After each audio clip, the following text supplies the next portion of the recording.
Good morning दोस्तों, daily current affair session में आपका स्वागत है। आज है 4 अगस्त 2022 और 4 अगस्त 2022 से संबंधित जितने भी करंट अफेयर्स हो सकते हैं उन्हें मैंने शामिल किया है। और साथ ही साथ 4 अगस्त के करंट अफेयर्स के साथ साथ मैंने बीच में रिवीजन भी डाला है। देखिए, हर एक क्वेश्चन में आपको इस तरह का रिवीजन मिलेगा, तो इसीलिए ये वीडियो आपके लिए बहुत ही ज़्यादा इंपॉर्टेंट होने वाली है। इसीलिए पूरा अंत तक ज़रूर देखें और अगर आप चैनल पर नए हैं तो सब्सक्राइब कर दीजिएगा। आइए हम लोग सेशन को स्टार्ट करते हैं। देखिए, यहाँ पे जो पहला क्वेश्चन है वो है भारतीय पुरुष के किस वेट लिफ्टर ने हाल ही में मेंस 73 किलोग्राम भार वर्ग, देखिए वर्ग याद रखना है, 73 किलोग्राम भार वर्ग के फाइनल में बेहतरीन प्रदर्शन करते हुए गोल्ड मेडल जीता है। तो देखिए, गोल्ड मेडल जीता है अचिंता शूली जी ने। आइए इसके बारे में थोड़ी सी डिटेलिंग जान लेते हैं। देखिए, 22वां कॉमनवेल्थ गेम आपको पता ही है, चल रहा है बर्मिंघम इंग्लैंड में, इसका आयोजन हो रहा है। इसमें वेट लिफ्टिंग इवेंट में छठा मेडल ये वाला रहा है जो इन्होंने जीता है। इससे पहले देखिए, मीराबाई चानू, साकेत गुरुराज बिंदिया और जेरेमी लालरिनुंगा ने भारत को मेडल दिलाया था। और ये जो मेडल है ये भी आ सकता है, कौन सा मेडल है, छठा मेडल है जो जीता है इन्होंने। अब देखिए अगला प्रश्न, देखिए दूसरा है, निम्न में से कौन सी कंपनी 5G स्पेक्ट्रम नीलामी में 700 मेगाहर्ट्ज बैंड को खरीदने वाली अकेली कंपनी बन गई है। तो देखिए, ये कारनामा जियो ने किया है। देखिए, अभी क्योंकि 5G स्पेक्ट्रम की नीलामी चल रही है, 1.5 लाख करोड़ की नीलामी हुई है जिसमें जियो ने सबसे ज़्यादा किया है। और ये जो 700 मेगाहर्ट्ज बैंड है ये सबसे बेहतरीन क्वालिटी का 5G नेटवर्क को प्रोवाइड कराएगा। आइए अब देखते हैं इसकी डिटेलिंग। 5G स्पेक्ट्रम की नीलामी रिलायंस समूह की दूर संचार कंपनी जियो ने 22 टेलीकॉम सर्किल्स के प्रीमियम, देखिए प्रीमियम 700 मेगाहर्ट्ज बैंड खरीदने वाले अकेले ऑपरेटर है। 5G के लिए अच्छा माने जाने वाले इस बैंड पर सभी ऑपरेटर्स की नज़र है। देखिए, अगर आपको ये समझ में नहीं आता स्पेक्ट्रम बैंड वगैरह क्या है, जैसे 5G स्पेक्ट्रम क्या है, तो इसके लिए मैं एक सेपरेट वीडियो बनाऊंगा, बहुत ही डिटेल में वो वीडियो होगी, उसको आप ज़रूर देख लीजिएगा। इस वीडियो के बाद ही मैं बनाने वाला हूँ उसको। उसमें सारी चीज़ें मैं बताऊंगा कि नीलामी कैसे होती है, भारत सरकार कैसे इसको मतलब नीलाम करती है, या फिर 5G स्पेक्ट्रम क्या है और 5G सुविधाएं शुरू होने के बाद भारत में कौन कौन से परिवर्तन आ सकते हैं। ये सारी चीज़ें मैं उस वीडियो में, एक सेपरेट वीडियो में मैं बनाऊंगा। आइए अब देखते हैं उसके बाद, हाल ही में किसको शिक्षा को बढ़ावा देने के लिए ड्रीम SS 2022 पुरस्कार दिया गया। ध्यान रखिएगा, ड्रीम SS 2022 पुरस्कार किसे इससे सम्मानित किया गया, तो इनका आंसर सही होगा, ए वाला ऑप्शन होगा, सत्यनारायण मुंदयूर। इनको इनको अंकल मूसा के नाम से भी जाना जाता है, ये ध्यान रखिएगा, अंकल मूसा के नाम से ये प्रसिद्ध हैं। सत्यनारायण मुंदयूर इनका नाम है। इसकी देखिए डिटेलिंग जान लेते हैं। देखिए, अरुणाचल प्रदेश के पद्मश्री पुरस्कार से सम्मानित, देखिए इनको पद्मश्री पुरस्कार से सम्मानित भी किया गया है। अरुणाचल प्रदेश से ये संबंध रखते हैं। इनका नाम देखिए ये है, को पूर्वोत्तर भारत में पुस्तकालय आंदोलन के जरिए, ध्यान रखिए इन्होंने पुस्तकालय आंदोलन चलाया। इसमें पुस्तकालय आंदोलन में देखिए शिक्षा को बढ़ावा देने से ये पुस्तकालय आंदोलन संबंधित है। और इसी के लिए चेन्नई के दक्षिणी संगठन ने इनको ये पुरस्कार ड्रीम SS 2022 का पुरस्कार से सम्मानित किया। ये खबर बहुत ही ज़्यादा इम्पोर्टेंट है। अब देखिए, क्योंकि ये पुरस्कार से संबंधित है तो देख लेते हैं पुरस्कार में कौन कौन से पुरस्कार कहाँ कहाँ। देखिए, ये आपको क्लियरली नहीं दिखाई दे रहा होगा, इसलिए मैं डिक्टेट करता हूँ इसको। देखिए, ये पद्म पुरस्कार जो है वो आपको पता ही है परीक्षा की दृष्टि से कितना इम्पोर्टेंट होता है। तो देखिए, पहली बार 1954 में पद्मश्री पुरस्कार प्रदान किया गया।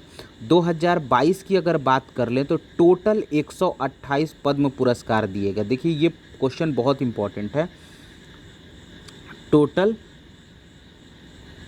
इतने पुरस्कार दिए गए, 128 पद्म पुरस्कार दिए गए। इसमें से पद्म विभूषण 4 रहा, पद्म भूषण 17 रहा और पद्मश्री 107 रहा। तो ये पूरे आंकड़े एकदम याद होने चाहिए। पद्म विभूषण 4, पद्म भूषण 17 और पद्मश्री जो है 107 रहा, और टोटल 128 पुरस्कार दिए गए। देखिए, इसमें पद्म विभूषण का थोड़ा इम्पोर्टेंट हो जाता है। तो देखिए, पद्म विभूषण जो मिला है इस बार प्रभा आत्रे जी को मिला है, ये कला से संबंधित थी। उसके बाद राधे श्याम खेमका को मिला है, मरणोपरांत मिला है, ये साहित्य और शिक्षा से संबंधित है।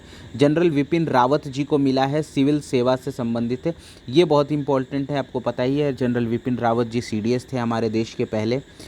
और यहाँ पे कल्याण सिंह को भी मिला है मरणोपरांत सार्वजनिक मामले के लिए। तो इस बार 4 लोगों को पद्म विभूषण मिला है, चारों के नाम आपको याद रखने चाहिए। अब नेक्स्ट देखिए, पद्म विभूषण 2021 में 7 लोगों को मिला था। शिंजो आबे जी को मिला था, साथ ही साथ एसपी बालासुब्रमण्यम जी को, डॉक्टर वेल्ले मोनप्पा हेगड़े जी को, उसके बाद नरिंदर सिंह कपानी जी को, फिर मौलाना बहीउद्दीन खान जी को, फिर बीबी लाल को, फिर सुदर्शन साहू जी को। तो इन सब का नाम आपको याद रखना है, इनका भी नाम आपको याद रखना है। देखिए मुझे पता है एक बार में आपको ये याद नहीं होगा, लेकिन मैं जब डेली एक ही टाइप के क्वेश्चन को कराऊंगा, जैसे जब कभी भी वो पुरस्कार से संबंधित होगा, मैं आपको पुरस्कार से संबंधित पिछले में जितने भी हुए हैं उन सबको रिपीट कराते जाऊंगा, तो आपको याद हो जाएगा। तो इससे ये फ़ायदा आपको होने वाला है। अब देखिए यहाँ पे अगला प्रश्न चौथा आता है, HDFC बैंक परिवर्तन ने हाल ही में बेंगलुरु में किस संस्था के साथ समझौता किया? HDFC बैंक परिवर्तन ने, तो इसका जो सही आंसर होगा इसका सही आंसर होगा HDFC बैंक परिवर्तन ने IISC के बागची पार्थसारथी अस्पताल। देखिए इसकी डिटेलिंग पहले देख लेते हैं। समझौते के तहत HDFC बैंक परिवर्तन ने IISC में बागची पार्थसारथी अस्पताल के 3 खंडों का समर्थन करने के लिए 107.76 करोड़ रुपए देने का वादा किया है। ये कार्डियोलॉजी, रेडियोलॉजी खंड और आपातकालीन चिकित्सा खंड है। तो ये देखिए ये वाला है। इसका जो सही आंसर होगा, तो दोस्तों इसका जो सही आंसर होगा ऑप्शन नंबर सी वाला होगा, भारतीय विज्ञान संस्थान। ये ध्यान रखना है, डिटेलिंग मैंने पढ़ ही दिया है। दोस्तों अगर आपको इसका PDF चाहिए तो आप टेलीग्राम लिंक से जाके डाउनलोड कर सकते हैं, टेलीग्राम का लिंक मैं डिस्क्रिप्शन में दे दूंगा। आइए 5th नंबर पे देखते हैं। भारतीय महिला फोर्स लॉन बॉल टीम ने राष्ट्रमंडल खेल 2022 में 2 अगस्त को फाइनल मैच में किस को हराकर भारत को इस खेल का पहला राष्ट्रमंडल स्वर्ण दिलाया है? तो इसका जो सही आंसर होगा, दक्षिण अफ्रीका को हराकर स्वर्ण दिलाया है। लॉन बॉल टीम, ध्यान रखिएगा, लॉन बॉल टीम ने, ये भी ध्यान रखना है आपको। अब आइए डिटेलिंग देख लेते हैं। भारत का इन खेलों में चौथा स्वर्ण और कुल 10वां पदक है। भारत राष्ट्रमंडल खेल 2022 में अब तक का 4 स्वर्ण, 3 रजत और 3 कांस्य सहित 10 पदक जीत चुका है। तो ये भी ध्यान रखना है आपको। अगला प्रश्न है प्रश्न नंबर 3। यहाँ पे ध्यान से समझना है। 3 अगस्त को किस यहाँ पे देश छूट गया? देश में स्वतंत्रता दिवस मनाया गया। तो देखिए वो देश है नाइजर, जहाँ पे 3 अगस्त को स्वतंत्रता दिवस मनाया जाता है। आइए इसकी डिटेलिंग जान लेते हैं। देखिए नाइजर या फिर इसको नाइजर भी कहा जाता है, आधिकारिक तौर पर नाइजर गणराज्य पश्चिमी अफ्रीका की एक भूमि से घिरा देश है।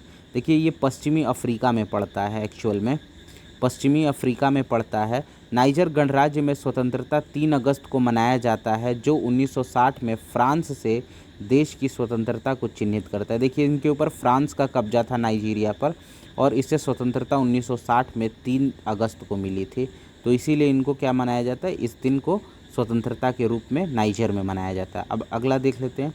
यहाँ पे देखिए ये थोड़ा सा गड़बड़ लग गया है, ये वियतनाम, ध्यान रखिएगा वियतनाम की लोकेशन देखिए कहाँ पे है। यहाँ पे थाईलैंड है, यहाँ पे चाइना है, यहाँ लाओस है और यहाँ पे वियतनाम है। एक क्वेश्चन मैंने वियतनाम वाला लिया है तो वो ये पिक्चर बस गलत लग गया।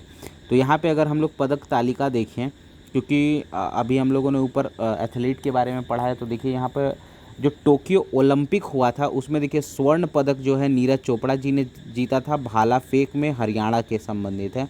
रजत पदक जो है सिल्वर मेडल वो मीराबाई चानू ने, देखिए 2 लोगों ने रजत जीता था, 2 लोगों ने रजत और 4 लोगों ने कांस्य और 1 लोगों ने स्वर्ण। तो टोटल जो हमारे पास मेडल आए थे वो 1, 2 और 4, मतलब 7 मेडल्स आए थे टोटल मिला के। टोटल मिला के 7 मेडल्स आए थे। तो स्वर्ण पदक आपको पता ही है, नीरज चोपड़ा भाला फेंक हरियाणा से संबंधित है, मीराबाई चानू ध्यान रखिएगा ये मणिपुर से संबंधित है, ये भारोत्तोलन से भी संबंधित है। अब यहाँ पे रजत पदक रवि कुमार दाहिया ने जीता था और कांस्य पदक लवलीना बोरगोहन ने जीता था। और कांस्य जो है वो पीवी सिंधु बैडमिंटन से संबंधित है, लवलीना जो है वो मुक्केबाजी से संबंधित है। कांस्य पदक जो है बजरंग पुनिया जी ने जीता था कुश्ती में, और कांस्य जीता था हॉकी टीम ने कुश्ती में, और सॉरी हॉकी में जीता था। अब यहाँ पे एक और चीज़ ध्यान रखना है आपको कि अमेरिका इसमें नंबर 1 पे रहा, पदक तालिका में शीर्ष पर अमेरिका रहा, फिर चीन, भारत का स्थान 48वें नंबर पे रहा। अब अगला प्रश्न देख लेते हैं। अगला देखिए, हाल ही में हरियाणा के चंडी मंदिर, ध्यान रखिए हरियाणा के एक जगह है चंडी मंदिर, हरियाणा में यह जगह है, यहाँ पे वियतनाम और भारत में द्विपक्षीय सैन्य अभ्यास एक्स विनबैक्स 2022 का कौन सा संस्करण आयोजित हुआ? तो ये तीसरा संस्करण था। ये one of the important question है इस आज के करंट अफेयर्स में।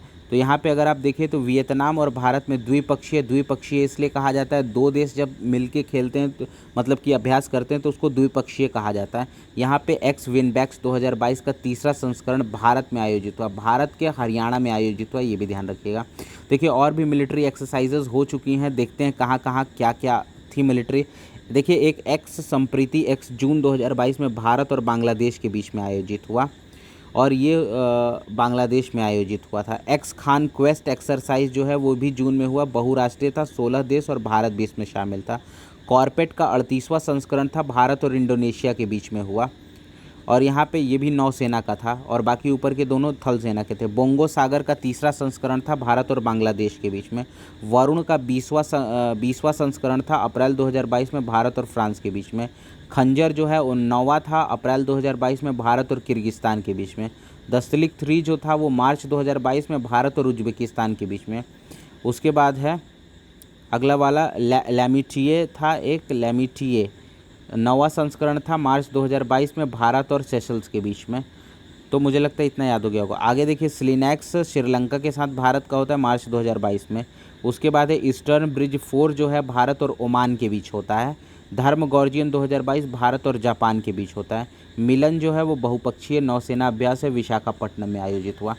देखिए एक बार में दोस्तों आपको याद नहीं होगा, लेकिन बार बार जब एक ही चीज़ पढ़ेंगे तो आपको निश्चित रूप से याद हो जाएगा। इसलिए आपको टेंशन नहीं लेना है कि एक बार मैंने पढ़ा तो आपको याद नहीं हुआ होगा। हाल ही में नई दिल्ली में पिंगली वेंकैया का 146वीं जयंती पर कौन सा उत्सव मनाया गया? देखिए पिंगली वेंकैया के उसमें ये वाला तिरंगा उत्सव मनाया गया। आइए देख लेते हैं इसके बारे में थोड़ा सा डिटेल में। तो देखिए संस्कृति मंत्रालय ने ये मनाया है पिंगली वेंकैया के योगदान का जश्न मनाने के लिए 2 अगस्त 2022 को तिरंगा उत्सव का आयोजन किया गया। तिरंगा उत्सव संस्कृति और संगीतमय प्रस्तुति से भरी शाम थी, याद रखिएगा। पिंगली वेंकैया जो हैं उनका फ़ोटो देख लीजिए, ये हैं पिंगली वेंकैया जी। 146वीं जयंती के अवसर पर नई दिल्ली में पिंगली वेंकैया महोत्सव की 146वीं जयंती मनाई गई। अब देखिए महोत्सव का क्योंकि नाम आया तो देखिए कुछ उत्सव मनाए गए हैं, उनको देख लीजिए। खारची उत्सव मनाया गया जुलाई 2022 में त्रिपुरा में। आम महोत्सव मनाया गया लखनऊ में। आबूबाची मेला असम में। बैखो उत्सव असम में। उसके बाद लेवेंडर फेस्टिवल जो है वो जम्मू कश्मीर में मनाया गया। तो ये सब याद रखना है आपको। अगला देख लेते हैं। हाल ही में भारतीय सशस्त्र बलों की जीत का जश्न मनाने के लिए कारगिल के द्रास में किस युद्ध पॉइंट का नाम गन हिल्स नाम दिया गया है? तो देखिए पॉइंट 5140 होता है। देखिए पॉइंट का मतलब होता है एक ऐसा मतलब जगह जहाँ से सेना लड़ाई करती है, और इस जगह पे भारत की सेना ने यहाँ पे जीत हासिल किया था। उन्हीं की याद में इसका नाम गन हिल्स रख दिया गया। पॉइंट 5140 का नाम गन हिल्स रख दिया गया। इसकी डिटेलिंग जान लेते हैं। देखिए 26 जुलाई 1999 को भारतीय सेना ने लद्दाख में कारगिल के बर्फीली चोटियों में पाकिस्तानी सैनिकों के साथ लगभग 3 महीने तक लंबी लड़ाई के बाद जीत की घोषणा की। इसी के साथ देखिए ये जो लड़ाई लड़ी गई थी ऑपरेशन विजय के तहत, इसमें सफल समापन किया गया। अब यहाँ पे देखिए ऑपरेशन विजय में सैनिकों ने सर्वोच्च बलिदान को श्रद्धांजलि देने के लिए कारगिल के द्रास एक जगह है कारगिल में, वहाँ पे पॉइंट 5140 को गन हिल्स नाम दे दिया गया। अब देखिए यहाँ पे एक और क्वेश्चन है 10वां और ये आखिरी क्वेश्चन है इसमें है कि हाल ही में पत्र सूचना ब्यूरो, जिसको हम लोग पीआईबी बोलते हैं, देखिए पीआईबी भारत सरकार की एक साइट है जिसमें सूचना से संबंधित न्यूज़ रहते हैं, वो उसका प्रधान महानिदेशक के रूप में किसे नियुक्त किया गया है? तो इसका आंसर होगा सत्येंद्र प्रकाश जी को नियुक्त किया गया है। आइए इसकी डिटेलिंग जान लेते हैं। देखिए श्री सत्येंद्र प्रकाश ने आज पत्र सूचना कार्यालय मतलब पीआईबी के प्रधान महानिदेशक का भार संभाला है। ये 1988 बैच के आईएएस हैं। अब यहाँ पे देखिए, क्योंकि नियुक्ति से संबंधित देखिए विभिन्न नियुक्तियाँ, भारत की पहली महिलाएं जितनी भी नियुक्त हुई हैं उनको आज देख लेते हैं। पहली महिलाओं की कहाँ कहाँ नियुक्ति हुई है, ये बहुत इंपॉर्टेंट है। देखिए अलका मित्तल सबसे पहले आती हैं। ये ओएनजीसी की पहली महिला अध्यक्ष हैं और प्रबंध निदेशक भी हैं, सीएमडी भी हैं। गीता मित्तल की बात करें तो प्रसारण सामग्री शिकायत परिषद की पहली महिला अध्यक्ष है, प्रसारण से संबंधित है, ये ध्यान रखिएगा। उसके बाद शांति श्री पंडित, श्री धूलीपुड़ी इनका नाम है, पंडित नाम है, ये जेएनयू की पहली महिला वाइस चांसलर बनी है। उसके बाद नीमाबेन आचार्य जो हैं वो गुजरात विधानसभा की पहली महिला अध्यक्ष, गुजरात विधानसभा की पहली महिला अध्यक्ष नीमाबेन आचार्य। उसके बाद रितु खंडूरी जो हैं उत्तराखंड विधानसभा की पहली महिला अध्यक्ष बनी हैं। धृति बनर्जी हैं जूलॉजिकल सर्वे ऑफ इंडिया की पहली निदेशक बनी हैं। उसके बाद तडांग मीनू जो है इंटरनेशनल बॉक्सिंग एसोसिएशन की कोच की पहली महिला कोच बनी है, देखिए कि कोच कमेटी की सदस्य बनी है, पहली महिला है। उसके बाद आश्रिता वी ओलेटी, ये फ्लाइंग टेस्ट इंजीनियर, देखिए फ्लाइंग टेस्ट इंजीनियर बनने वाली प्रथम भारतीय महिला। जगजीत पवाड़िया जो है अंतर्राष्ट्रीय नारकोटिक्स कंट्रोल बोर्ड की अध्यक्ष चुनी जाने वाली पहली भारतीय। माधवीपुरी बुच सेबी की महिला अध्यक्ष, ये इंपॉर्टेंट है, माधवीपुरी बुच। वैशाली हिवासे, ये भी इम्पॉर्टेंट है, बीआरओ की पहली कमांडिंग ऑफिसर बनी है। उसके बाद है हर्षवती बिष्ट जी जो हैं वो भारतीय पर्वतारोहण फाउंडेशन की पहली महिला अध्यक्ष बनी हैं। तो बस आज के लिए इतना ही। यहाँ पे हमारा करंट अफेयर समाप्त होता है। उम्मीद करते हैं कि वीडियो आपको काफ़ी अच्छी लगी होगी। वीडियो कैसी लगी आप कमेंट में ज़रूर बताएं और वीडियो देखने के लिए आपका बहुत बहुत धन्यवाद।